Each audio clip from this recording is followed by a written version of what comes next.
parece que la Real Academia tiene previsto actualizar el diccionario de la lengua y va a incluir en la definición de la expresión sexo débil una marca de uso que va a indicar que se utiliza con intención despectiva o discriminatoria. Ah, la papa. Muy bien. ¿Te parece? Muy bien. Muy bien. Porque una de las cosas que charlamos hoy con nuestra invitada es el tema de que el diccionario registra, ¿no? Registra el uso o el uso actual o el uso que se solía dar a las palabras. Entonces, en algún momento se usaba eso, ¿no? Obviamente, el diccionario lo registra. No es que está desgraciadamente se usaba. Exacto, no es que el diccionario mismo está tratando de estar contra las mujeres. Claro. Pero me parece muy bueno que vayan a poner esa marca que se usa de manera despectiva o discriminatoria, porque es tal cual. Sí, porque hoy por hoy, digo, las sociedades han cambiado. Todavía quedan algunos dinosaurios, pero creo que la nueva ola, las generaciones que estamos en la actualidad, estas nuevas épocas, marcan otra cosa, marcan otra tendencia. Ya nadie dice sexo débil sin comerse un piñazo, me parece. De parte mía. A mí nadie me lo dice. Por las dudas. Mirá qué buena noticia esa, muy buena me parece la verdad. Excelente. Y me gustaría que charlemos también un poco del servicio que ofrece la RAE, que se llama Español al Día, y donde, bueno, los traductores obviamente lo usamos de referente un montón, pero quizá algunos no saben que está ese servicio y es excelente. Sí, cualquier duda que tenés podés consultar con la gente de la RAE, que tiene un equipo. Además, hay un equipo que se ocupa de contestarte las consultas. Hay consultas que seguramente se repiten, otras que no, pero siempre vas a encontrar una respuesta cuando tengas una duda de esas que por más que investigás, porque los traductores somos de rebuscar y de mirar y buscar y buscar y buscar y buscar. Pero a veces no te queda claro o realmente no lo encontrás o bueno, nada, qué sé yo. Te queda una dudita, le podés escribir a la gente de Español al Día de la RAE. A mí me parece genial. Y no solo en la página de ellos, sino que en Twitter. Fundamental. Ahora nos contaba nuestra invitada que el 65% de las consultas que reciben, las reciben por Twitter. Claro. Con el, ¿cómo se dice? Tag, @RAE Informa. Sí, el hashtag. Claro. Hashtag RAE Informa. Hashtag creo que es RAE Informa, sí, ya te lo digo ya. En este mismo, a ver, acá producción me dicen por cucaracha, sí, es hashtag RAE Informa en Twitter. O sea que para los traductores, que además de estar laburando a mil, siguen el Twitter, porque conozco varios que están colgados del Twitter, es súper práctico. Porque chim pam pum, listo, sale una consulta. Y ellos enseguida te contestan y está buenísimo. La verdad que es una herramienta. Yo acá estoy leyendo también en un artículo por esta cuestión, bueno, vieron que a veces generalmente salen estas notas que dicen que la RAE aceptó tal o cual término, que se usa en tal o cual región, porque obviamente la RAE recolecta de todos los países hispanohablantes. Claro. Hay cosas que acá nosotros en Argentina no decimos, pero que en otras partes de Latinoamérica sí se dicen. Bueno, esto de incorporar nuevos términos que tiene que ver con el uso, ¿no? Con que se están usando en determinada región, se puede informar. Por favor, no manden pavadas porque vamos a quedar mal. Pero se puede informar a la RAE entrando a www.rae.es/formulario/unidrae. Ahí cualquier hispanohablante puede enviar una propuesta para que se modifique, se anule o se añada un término al diccionario. Por supuesto que ellos van a recibir esta propuesta y se va a evaluar. Pero yo es la primera vez que me entero que uno tiene este acceso, ¿no? A proponer algo. La verdad que yo no sabía. Buenísimo. Pensé que era algo como más que salía de ellos, que ellos investigaban, que tendrían así sus corresponsales, no tenía la menor idea. Sus espías. Imagínate los minions de la RAE desperdigados por toda Latinoamérica a ver qué es lo que se dice. No sé, me pareció súper interesante. O sea, para todos los que trabajamos de esto, la RAE es más o menos como palabra una mayor. guía. Es palabra mayor. Y sí, es parte de la familia ya. Sí, de una. No? ¿Quién no tiene puesto la RAE ahí en el buscador? O sea, yo lo tengo como en el bookmark como una de las cosas que más uso. La RAE. Yo debo confesar que a gente que quizás no es de nuestro palo, ¿no? O sea, por ahí actores con los que trabajo, alguna otra persona, cada 2x3 le mando un link de la RAE. Onda, entérate. Informate. Entérate que existe este diccionario. Después de escuchar, por ejemplo, reiteradas veces las mayúsculas no hace falta ponerles acento y yo empiezo como a brotarme y la persona me sigue insistiendo, las mayúsculas no necesitan acento y yo me broto peor, termina saliendo un link a la RAE directo a su WhatsApp, ¿entendés? Porque sí, tal cual. Es como, podés estar discutiendo como, ¿no?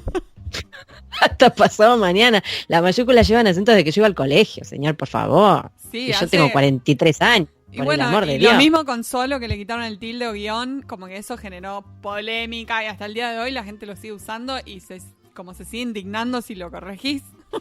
Sí, eso realmente me llama mucha atención, porque para mí fue como, si no hay por ambigüedad, fin tiene que ir el tilde, tipo, no, por fin le sacaron el tilde ese, no la quería más yo esa tilde, de discutir con ese tilde, ¿para qué? No, pero bueno, no sé, me parece que es, bueno, todos tenemos alguna relación con la RAE y nuestra invitada del día de hoy es un lujo. Es un honor, en serio es un honor entrevistar a Elena Hernández, que es la encargada de contestar las dudas que enviamos a la RAE, que enviamos ya maneja sea de la el página equipo o del Twitter. Sí. Que además tiene 20 años ya ese servicio. Y además una genia, colaboró en la elaboración del diccionario panhispánico de dudas. O sea, ¿quién no usa eso? Yo lo uso todo el tiempo también. Sí, lo conoce a Manuel Seco, chicas, yo, o sea, creo que Seco anduvo conmigo toda la carrera prácticamente. Después quedó acá en mi biblioteca y lo agarro cada tanto, pero en la carrera era como, si no tenía Seco me ponía a llorar, más o menos, así. Así que, bueno, nada, es un lujo nuestra invitada del día, espero que la disfruten todos. Adelante.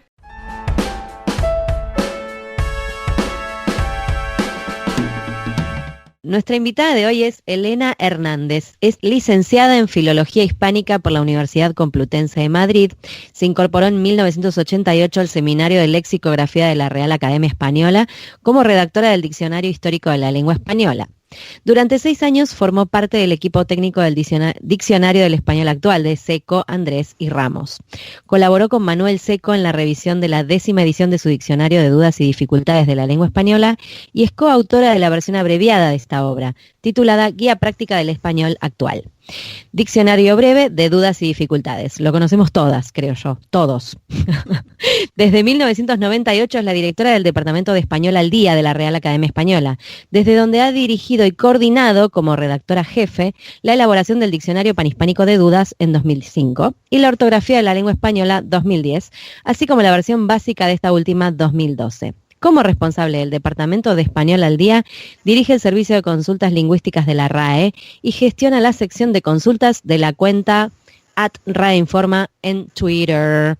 Así que le damos la bienvenida a Elena. Muchas gracias por sumarte a En Pantuflas. Bienvenida a En Pantuflas, Elena. Pues muchas gracias. En pantuflas me pilláis porque estoy en casa, o sea que... ¡Bien! Era la pregunta que seguía, por fin. ¡Qué bueno que estás en pantuflas! Me encanta. Excelente. Una de las cosas que tuvimos que hacer cuando decidimos poner el título de En Pantuflas fue investigar si en todos lados se decía pantuflas, porque no sabíamos si era una palabra, un regionalismo de Argentina nomás. Y nos dio mucho gusto saber que en todos lados se dice pantuflas. Bueno, con una matización, ¿eh? Pantufla es una palabra que se conoce en España, pero la que usamos corrientemente es zapatillas. Oh, ¿no? Zapatillas. Esa no la sabía. Es el término estándar aquí en España. Pantufla se conoce, pero no se usa corriente. Okay. ¿Y cómo le dicen al calzado deportivo? Sí, también zapatillas de deporte. Mira. Zapatillas de deporte. Las zapatillas solo son las de estar por casa, digamos. Y claro, si son las deportivas se pone el especificador zapatillas de deporte. Pero esto me recuerda cuando yo era pequeña, había un cómic que yo leía el que uno de los personajes que más me gustaba, que era el padre de Zip y Zape, que era un par de gemelos que eran traviesísimos, que siempre estaban liando la parda, pues se llamaba Don Pantuflo Zapatilla. O sea, mirá. Combinaba los dos términos, el de pantufla y el de zapatilla, en su nombre y apellido. Don Pantuflo Zapatilla. Me encanta, lo voy a buscar a eso. Se vendía de los dos lados del océano, entonces dijeron, vamos a ponerle los dos, así como para que les guste a todos. Muy bien. Qué bien, bueno, ya empezamos a aprender. Ya empezó el programa aprendiendo algo nuevo, Marina. Sí, soy fanática del diccionario panhispánico de dudas, así que para mí es un honor entrevistarte, Elena. Gracias en nombre de todos los traductores, porque te puedo decir que todos lo usamos constantemente. Lo mismo la RAE y los servicios que provee. Pero a mí me intriga cómo es el proceso de escribir un diccionario, o sea, cuántas personas colaboran en ese proceso y también en qué momento se decidió digitalizar el diccionario de la RAE, porque imagino que eso fue un antes y un después para la RAE. Uh-huh. Bueno, depende de a qué diccionario te refieras. Yo en el diccionario de la lengua española, que es, digamos, el buque insignia de los diccionarios de la academia, no he trabajado directamente nunca. Yo entré en la academia para trabajar en el diccionario histórico, que es un proyecto que se quedó inacabado porque los plazos de terminación eran inviables, ¿no?, con los medios que se tenían entonces, y que ahora se ha retomado ya con medios digitales. Y luego he participado dirigiendo el proyecto en el Diccionario Panhispánico de Dudas, pero en el Diccionario de la Lengua Española directamente no he participado nunca, ¿no? Por ejemplo, te puedo hablar del proceso del Diccionario Panhispánico de Dudas. Ese diccionario lo hicimos con un equipo muy pequeño de personas porque para nosotros era fundamental que la obra tuviese homogeneidad, es decir, que no pareciese escrito por muchas manos diferentes, cada una con un estilo, y para ello siempre es bueno que los equipos no sean excesivamente grandes y que trabajen en muy estrecha colaboración. Entonces, en ese diccionario, por ejemplo, creo que el equipo lo formamos con alguna colaboración adicional, pero el equipo nuclear, digamos, éramos solamente 6 personas, ¿no? Y eso, claro, tiene como consecuencia que la obra tiene un tono muy homogéneo y, digamos, una unidad, ¿no?, que se percibe en la lectura, ¿no? ¿Y cómo lo hicimos? Pues hicimos primero un trabajo previo de selección de las cuestiones dudosas más frecuentes, de las que teníamos conocimiento muy directo a través del servicio de consultas, porque ese diccionario nace como una consecuencia de la experiencia acumulada durante años en el servicio de consultas lingüísticas de la RAE, ¿no?, que se inauguró en 1998, y a partir de ese corpus, digamos, de cuestiones dudosas, establecimos unas plantillas de redacción, una planta, una microestructura para el diccionario y nos pusimos a trabajar inmediatamente.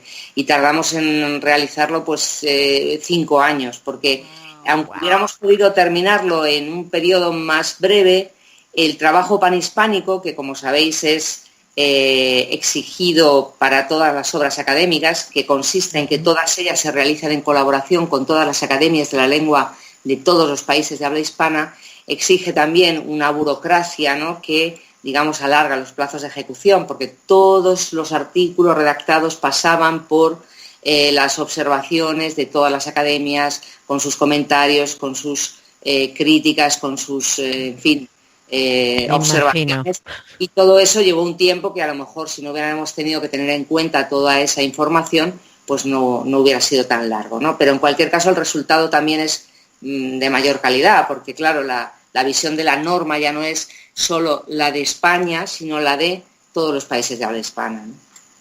Claro, es una tarea titánica, pero en realidad es como decís vos, da un producto mucho más completo. Claro, eso es. Y eso es uno de los valores que tiene el Diccionario Panhispánico de Dudas con respecto a otras obras de ese mismo tipo, ¿no?, que da una visión que no es hispanocéntrica, sino eurocéntrica, por decirlo así, ¿no?, desde Europa, sino que tiene en cuenta toda la variedad que existe en todo el ámbito hispanohablante, ¿no? Y luego la digitalización fue, digamos, consecuencia natural de la apertura de la primera página web de la Real Academia Española, ¿no?, que fue en 1998, y el diccionario de la Academia, uno de los primeros recursos que se incorporó a esa página web fue la posibilidad de consultar el diccionario de la lengua española por Internet, de manera que en ese momento se produjo esa digitalización del diccionario y a partir de ahí también de todas las obras que luego se han ido elaborando, ¿no? Y que están disponibles en la web para todo aquel que... Los traductores lo tenemos abierto todo el día. O sea, yo tengo todo el día abierto eso. Es una consulta constante. Es fundamental. Y además también hace poquito presencié por Facebook una consulta, así, de dos borrachos, que se ve que estaban charlando, vaya a saber de qué, y postearon que cómo se decía el diminutivo de tite. Si era titeretito, titerecito o titerito, había como 3 opciones. Y no pude más de la intriga y tuve que mandar consultas, porque dije, no, yo mando consulta, alguien me va a contestar. Y sí, efectivamente era una re duda. Yo cuando la leí dije, ay, ¿cómo se dice? Y después la persona que lo posteó me dijo, no, pero estábamos borrachos, estábamos hablando pavada. No importa, a mí me planteó una duda. Y uno, viste, como tiene ese toque. Las consultas que nos llegan, bueno, se formulan desde situaciones de lo más diversos, desde apuestas en los bares hasta riñas de pareja, de quién tiene razón o no, o mi jefe cuando escribo esto me lo cambia y yo sé que no está bien. Entonces, bueno. Necesitan a un árbitro ahí. Se lo quiero refutar, claro. Sí. Ahí la autoridad de la Real Academia siempre cierra bocas, ¿no? Está muy bien. Perfecto, claro, es necesario. Hay gente que no sabe, o sea, obviamente nosotros porque trabajamos con la lengua, hay gente que no sabe, yo se lo paso a todo el mundo, búscalo en la RAE. Voy haciendo como propaganda de la RAE por ahí. Sí, tenemos que pagar una cuota por publicista, ¿no? Nuestra. Sí, nosotros hacemos publicidad a la RAE. Bueno, te quería preguntar si nos puedes contar un poco más sobre el Departamento de Español al Día. ¿Quién está detrás de este recurso tan importante, que lo usamos todos, o quiénes forman parte de tu equipo? Pues mira, justamente este departamento se creó al tiempo que se abrió la primera página web de la RAE, porque además del diccionario se pensó que una herramienta que tendría buenísima acogida sería la posibilidad de hacer consultas lingüísticas a la Real Academia, que por otra parte eran consultas que se realizaban tradicionalmente de manera ocasional por otros medios, a través del correo postal o del fax en aquel momento, ¿no? Y inmediatamente se creó un departamento para gestionar esas consultas a través del correo electrónico, en este caso, ¿no? Mediante un formulario que colocamos en la web. Al principio el departamento era unipersonal, es decir, me lo encargaron a mí y yo durante un tiempo lo gestioné sola, ¿no? Pero obviamente aquello empezó a crecer y fue ya imprescindible incorporar a más personas. Actualmente el departamento lo formamos 7 personas en Madrid, 7 filólogos especialistas en español normativo con muchísimos años de experiencia.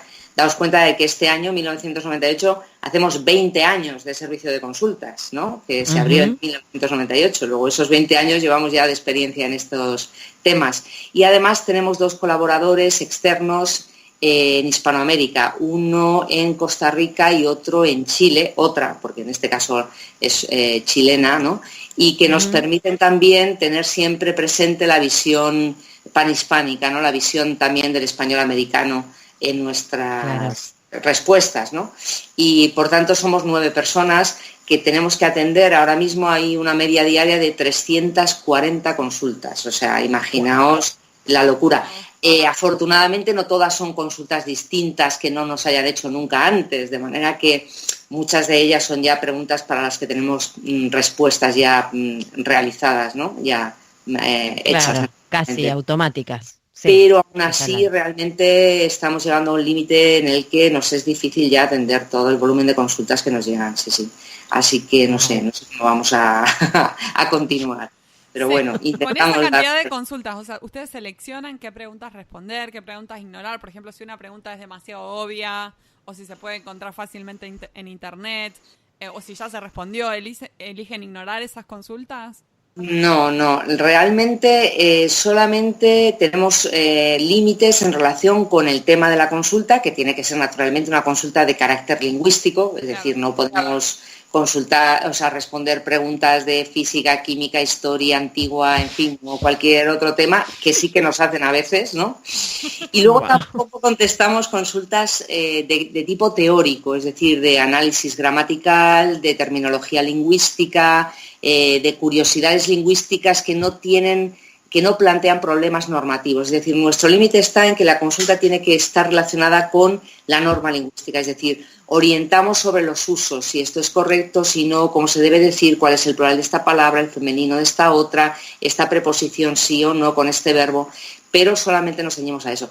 También porque si muchas veces haríamos los deberes de lengua a todos los estudiantes de español de todo el mundo, porque hay muchas consultas que tienen claramente un aire de deber, de tarea de clase, de tarea escolar, entonces no podemos entrar allí, ¿no?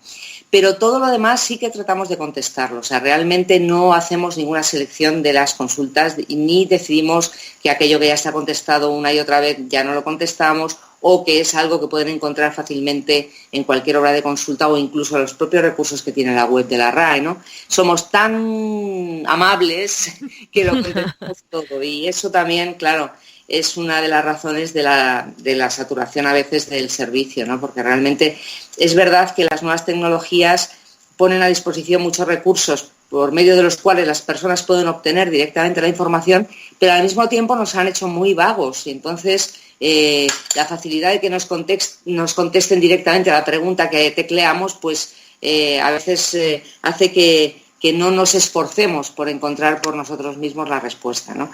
A veces lo que hacemos es contestar, pero contestar diciendo, puede usted obtener la respuesta aquí, en este recurso, en este enlace, en este capítulo de la gramática o de la ortografía, de manera que también invitamos a los consultantes a que sean también autónomos a la hora de buscar la información. Claro. No, y además porque quizás realmente no conocían ese recurso y entonces les sirve ya para la próxima vez, para chequear primero. Igual realmente me emociona que tanta gente pregunte, ¿no? Que quiera escribir bien o hablar bien o tenga dudas. Sí, eso es porque hay mucha gente a la que no le interesa, pero se ve que hay muchas que sí. Desde luego, quien no duda no pregunta, ¿no? Y quien no tiene interés por la corrección lingüística tampoco se acerca, ¿no?, a preguntar. O sea que es una buena noticia que haya ese volumen de consultas, sí. Sí. ¿Y vos tenés alguna idea o saben ustedes alguna idea de qué porcentaje de las preguntas provienen de traductores o de profesionales afines? Muchos, desde luego, pero no te puedo dar estadísticas porque no las hacemos. O sea, realmente ahora mismo es verdad, estamos ahora mismo en un momento de transición, vamos a implementar o a aplicar o a utilizar un nuevo sistema que sí nos va a permitir obtener estadísticas de todo tipo, desde países desde los que se consulta al tipo de consulta, si es ortográfica, léxica, morfológica o sintáctica, o incluso a través del perfil de los consultantes. Pero de momento hasta ahora el sistema que utilizábamos, que se basaba en algo muy rudimentario, a través de cuentas de correo y tal, no lo teníamos, no era óptimo para la obtención de estadísticas, así que solo te puedo dar una apreciación personal, que es muchos correctores, muchos traductores, muchos profesionales de la lengua, pero no te podría dar un porcentaje. Claro. Y el Departamento de Español al Día tiene una presencia muy importante en Twitter, o sea, desde ahí es donde reciben muchas de las consultas y las contestan. Uh-huh. ¿Cuáles son las más frecuentes que reciben desde Twitter? Pues mira, es verdad que desde que abrimos el servicio de Twitter, ¿no?, porque esto lo abrimos en 2012, es decir, de 1998 a 2012 solamente teníamos habilitada la consulta a través de la web, ¿no? Y en 2012 abrimos el canal de consultas por Twitter y muy paulatinamente se ha producido un vuelco, de manera que ahora, en estos momentos, un 65% de las consultas nos llegan a través de Twitter y solo un 35% a través del medio tradicional del formulario web, ¿no? Y el tipo de consultas, pues depende mucho del momento, ¿no? Porque hay veces que la actualidad también determina que se repita un determinado tipo por ejemplo, ahora hay muchísimas consultas en relación con el llamado lenguaje inclusivo, ¿no?, que es ahora un tema que está era mi siguiente pregunta. En ebullición. Pero bueno, hay clásicos, hay muchas consultas sobre las tildes, sobre todo las tildes tildes diacríticas en solo y los demostrativos, porque ha habido un cambio en la última ortografía, sobre la tilde en las mayúsculas. Hay muchas consultas sobre el uso de los pronombres átonos, es decir, problemas de leísmo, de laísmo, qué sé yo, sobre el femenino, el plural de tal o cual palabra.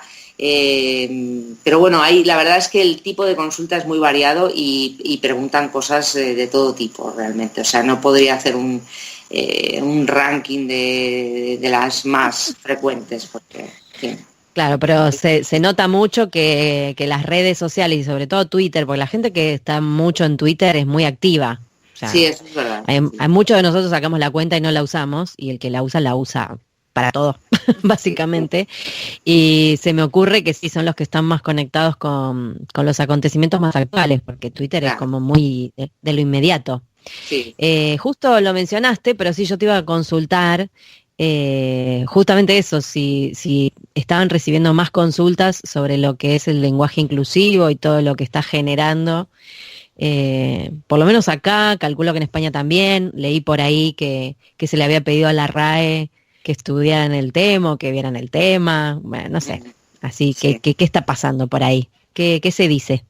Pues mira, aquí también es un tema que está ahora mismo muy en el candelero y no solo en Argentina, que me consta que allí además hay mucho activismo pro lenguaje inclusivo, aunque yo me gusta decir siempre mal llamado lenguaje inclusivo, porque esa etiqueta ya de entrada nos sitúa en un marco en el que pareciera que el lenguaje que hemos usado siempre no lo fuera. Y eso es una premisa ya de entrada falsa desde el punto de vista de la lingüística, ¿no?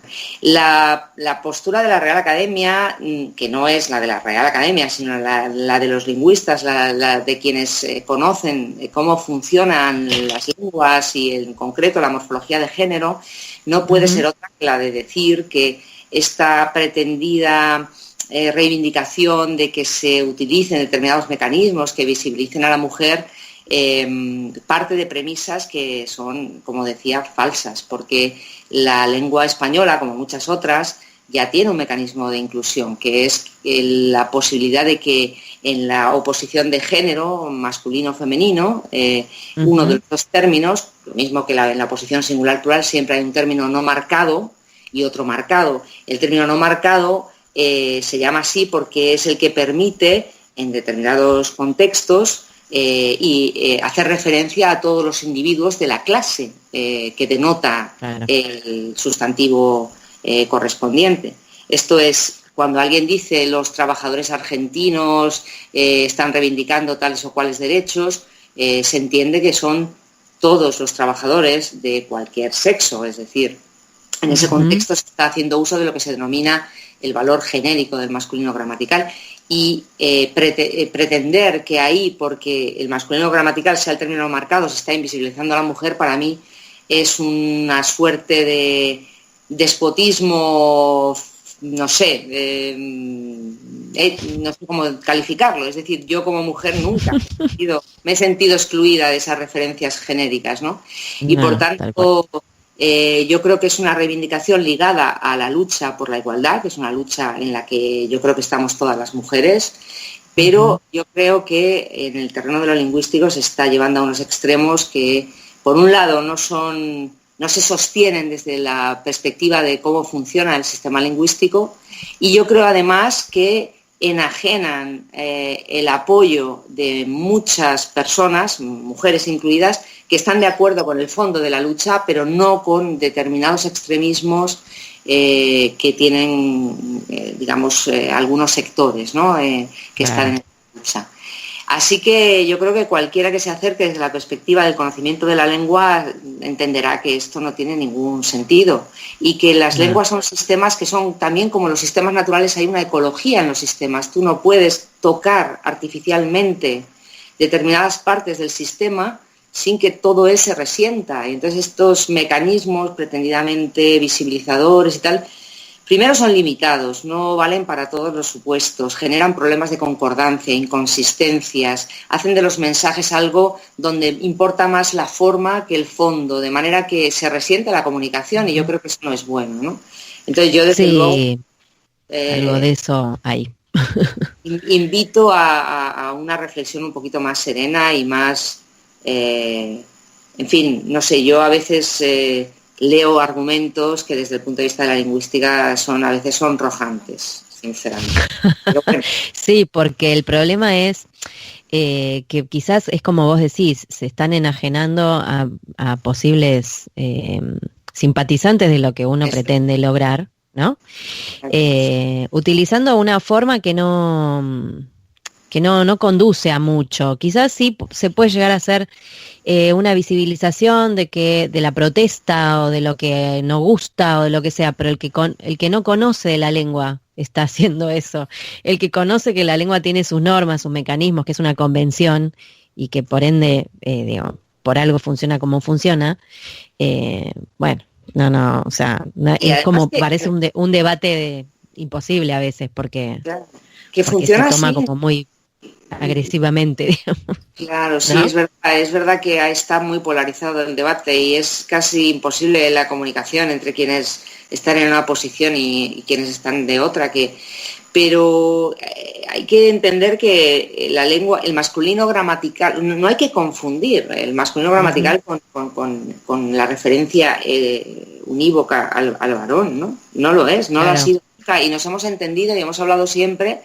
Y no ha habido problemas en este sentido. Entonces, hay que entender que además eso no es fruto de ninguna decisión del patriarcado, de que sea, es por evolución de los sistemas. Además, si se analiza el sistema de género de las lenguas, hay lenguas que no tienen género gramatical hasta que tienen decenas de géneros diferentes. Claro. Por cuestiones por la propia etiología lingüística, por la evolución desde sus orígenes, desde las lenguas de las que derivan, en fin, por cuestiones X, ¿no? Pero lo cierto es que funcionan de la manera que funcionan, ¿no?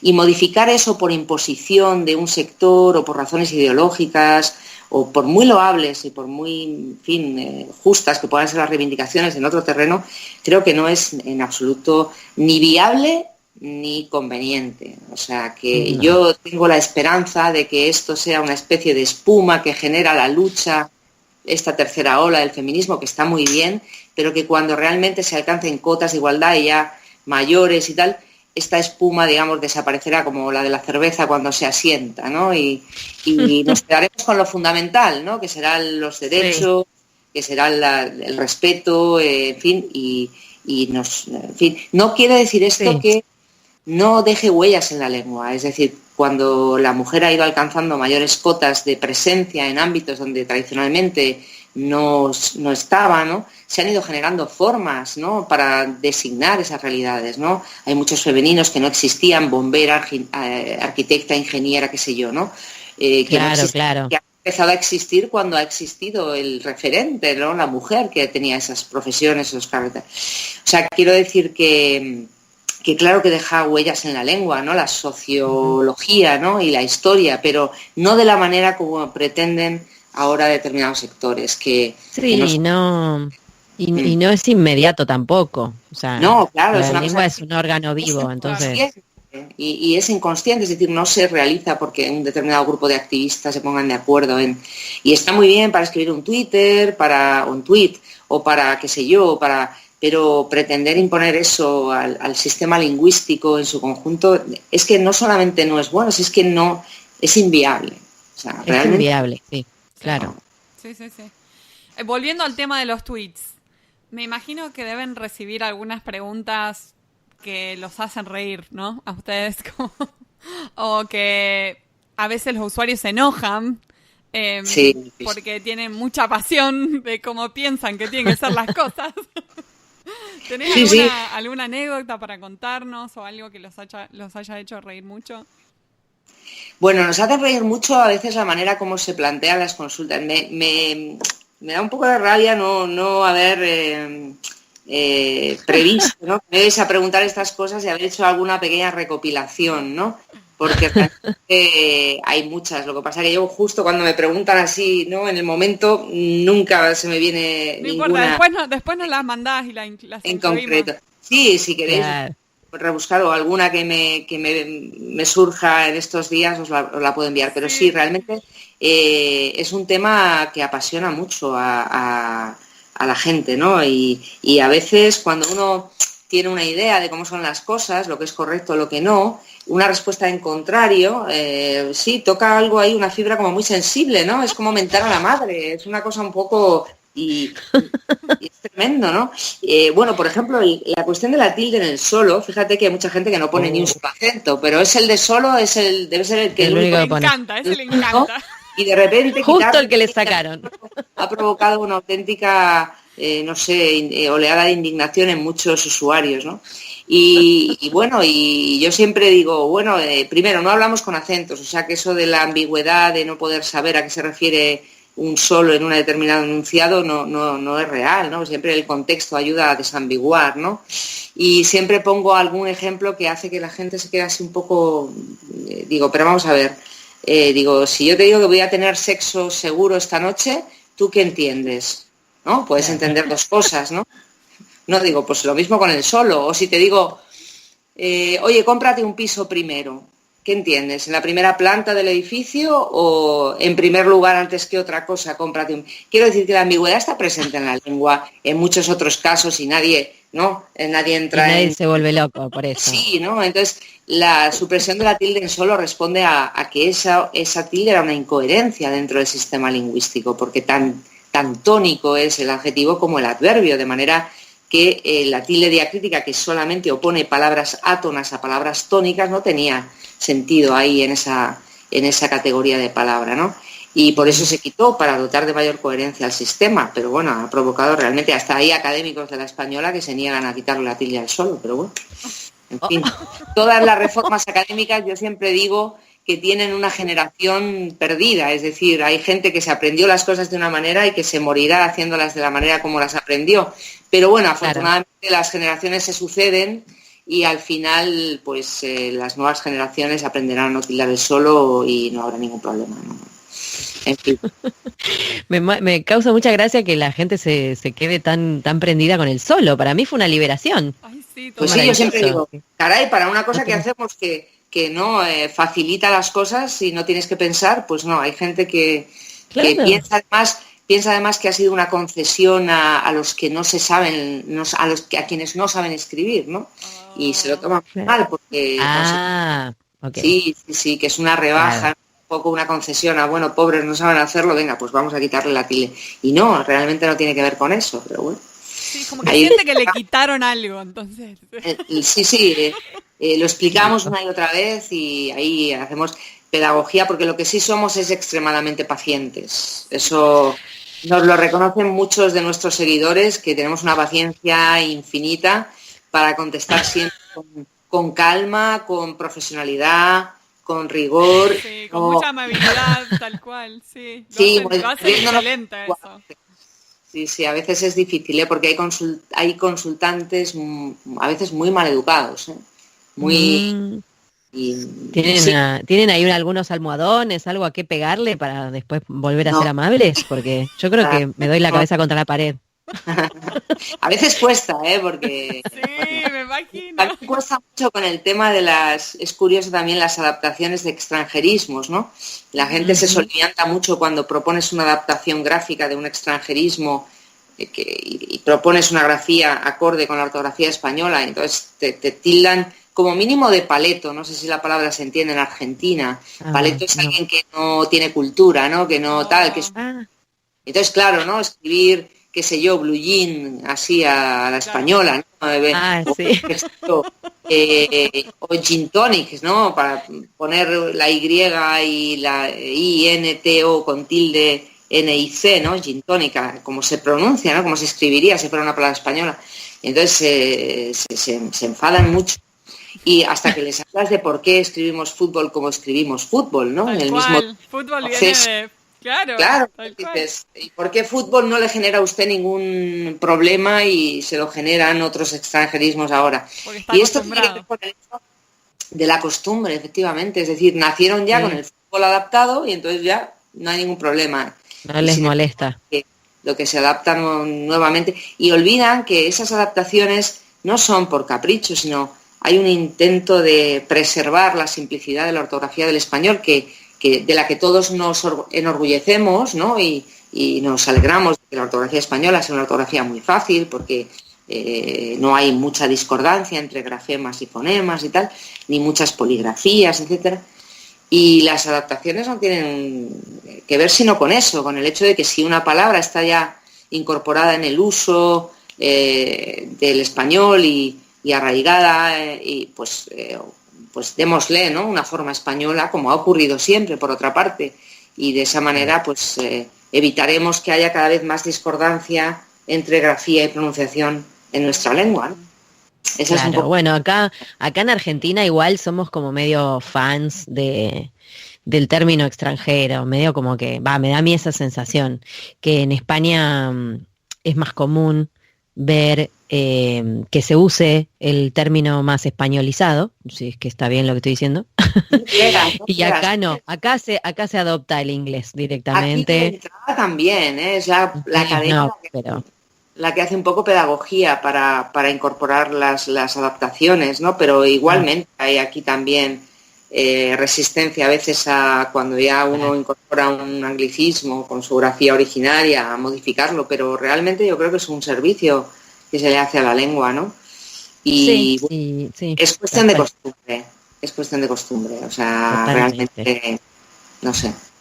Y encima en estas últimas épocas, con el avance de la tecnología, ¿no? Los últimos, qué sé yo, pongámosle 30 años, 25 años, es peor porque hay cada vez más, por lo menos anglicismo podría decir, cada vez más anglicismos metidos en la vida diaria, con la computadora, con internet, con todo eso.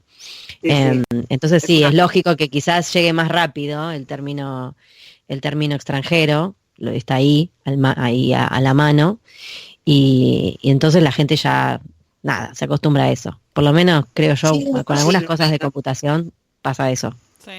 Yo creo que solamente hay que meterles mano, por decir así, a aquellos que realmente han llegado para quedarse y para los que es fácil encontrar una alternativa en español o una adaptación gráfica. Yo creo que si no, tampoco hay problema. Se usa el extranjerismo crudo y por escrito simplemente con la marca de cursiva es una llamada de atención sobre que esa palabra en realidad no es una palabra española y por tanto su pronunciación no va a ser acorde con su grafía, con la grafía que tiene, ¿no?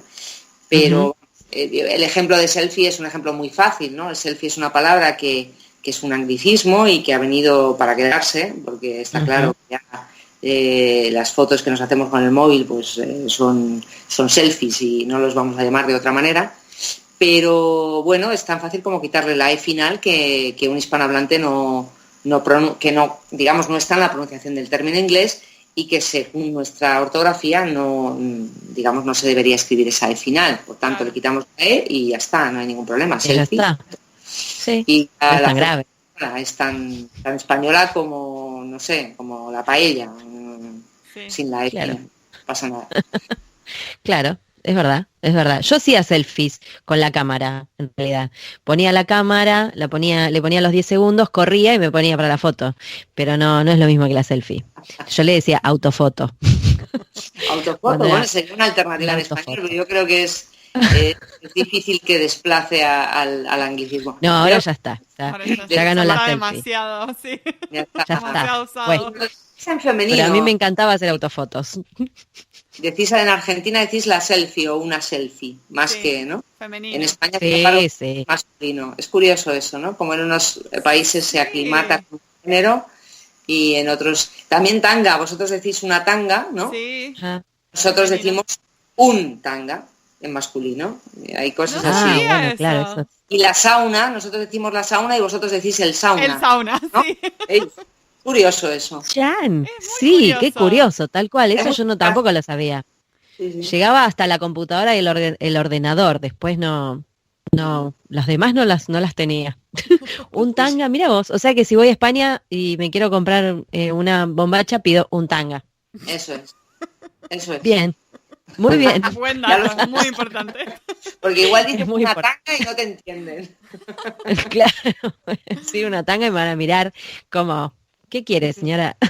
Bueno, Elena, para cerrar, queremos citar algo que dijiste en otra entrevista, que es: el diccionario no recoge solo lo que está bien decir, sino lo que se dice y se ha dicho con las marcas correspondientes, que me parece que está buenísima esa frase para entender realmente cuál es el objetivo. Sí. ¿De qué manera ves que está cambiando nuestra lengua, ¿no? A causa de esto que estábamos hablando, la tecnología, el internet, la globalización. ¿Para dónde ves que vamos? Pues no sé, yo no tengo ninguna respuesta así interesante al respecto. Yo creo que las lenguas responden a las necesidades expresivas de los hablantes en cada momento, que son estos sus dueños, y que no se habla mejor ni peor que antes o que se hablará después. Yo en eso creo que las lenguas son organismos vivos y se van adaptando como digo, a las necesidades de quienes las usan. Y no sé, no te podría decir, no soy nada catastrofista. Creo que siempre en esto hay una idea de cualquier tiempo pasado fue mejor, pero que se demuestra falsa finalmente. Y no sé, yo creo que lo que sí que veo diferente es que gracias a las nuevas tecnologías la gente cada vez escribe más, es decir, cada vez escribe más gente y escribe más, porque antes había muchas personas que una vez que dejaban los estudios ya se comunicaban básicamente de forma oral, por teléfono, como mucho escribían una carta a la familia de vez en cuando, pero hoy por hoy realmente nos comunicamos fundamentalmente a través de la escritura y eso hace que cada vez más gente esté interesada en las cuestiones de ortografía y de corrección lingüística, porque la manera como uno escribe, a fin de cuentas, también es una carta de presentación. Sí. Y creo que no tener una buena corrección lingüística también tiene un coste, a efectos de imagen personal o corporativa o comercial. Yo siempre digo que es posible que en una web me vendan las mejores zapatillas del mundo o pantuflas del mundo, pero si escriben en su web palabras con faltas de ortografía o incorrecciones lingüísticas, hay una parte de fiabilidad que no les otorgo. Sí, ¿no? Quita credibilidad completamente. Sí, pero además para comunicar bien el mensaje, para comunicarlo bien, tiene que estar bien escrito. Si no... Eficaz. Efectivamente, porque los errores generan ruido y los ruidos siempre estorban la comunicación, o sea que... Así que sí que eso yo creo que es una marca de los nuevos tiempos, ¿no? El hecho de que cada vez nos comuniquemos más por escrito y por tanto estemos más preocupados por la corrección que antes quizás. Mayores sectores. Eso es bueno porque es repositivo para cerrar. Me encanta. Pues nada, ha sido un placer. Sí, porque hay gente que piensa que, por ejemplo, escribir por WhatsApp o escribir en las redes hace que la gente escriba peor. Y en realidad, lo que vos decís es muy cierto, la gente escribe más. Escribe más. Peor quizás tenga que ver con otra cosa. Conforme a su capacidad y su conocimiento. En las nuevas tecnologías, en los nuevos soportes o en los tradicionales, es decir, que no. Lo que sí que puede ser peligroso, se me ocurre ahora, una reflexión es, yo creo que quienes saben escribir en cualquier registro van a poder relajar, digamos, las normas cuando se comunican familiarmente por el WhatsApp o por, en fin, el chat o el Messenger o cualquier otro medio, ¿no? Porque saben que luego hay otros registros, otros ámbitos donde se van a expresar con corrección extrema, ¿no? El problema quizás sean los jóvenes que no son tan conscientes de los cambios de registro, es decir, que pueden caer en comunicarse de la misma forma con los amigos por el WhatsApp que en una carta solicitando, yo qué sé, una entrevista de trabajo, qué sé yo, y eso sí es peligroso, porque ahí sí que se están jugando su futuro, ¿no? De alguna manera. Entonces, es importante que sean conscientes de que igual que uno no se viste igual para cualquier, digamos, acontecimiento de su vida cotidiana, ¿no? Una fiesta o qué sé yo, su graduación en el instituto o una entrevista de trabajo, no se van a vestir igual. Deben también ser conscientes de que el uso del lenguaje debe cambiar en función de la comunicativa, ¿no? Y eso es importante. Y a lo mejor ahora con esto de la inmediatez, de las nuevas tecnologías, eso quizá las nuevas generaciones no lo tengan a veces tan presente, ¿no?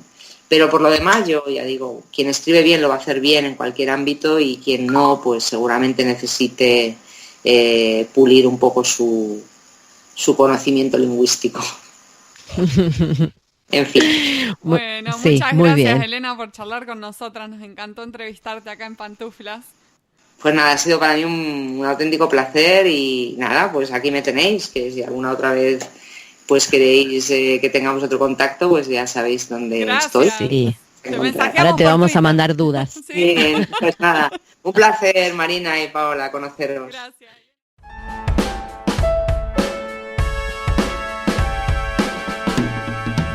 Este fue un nuevo episodio de En Pantuflas. Podés encontrarnos en la página en-mediopantuflas.com y suscribirte a nuestro podcast desde iTunes, Podcast Addict o la tienda de podcast que más te guste. Prohibida su reproducción en el territorio de Argentina, traducciones, las pantuflas de flamenco son mías. Y las de tigres son mías.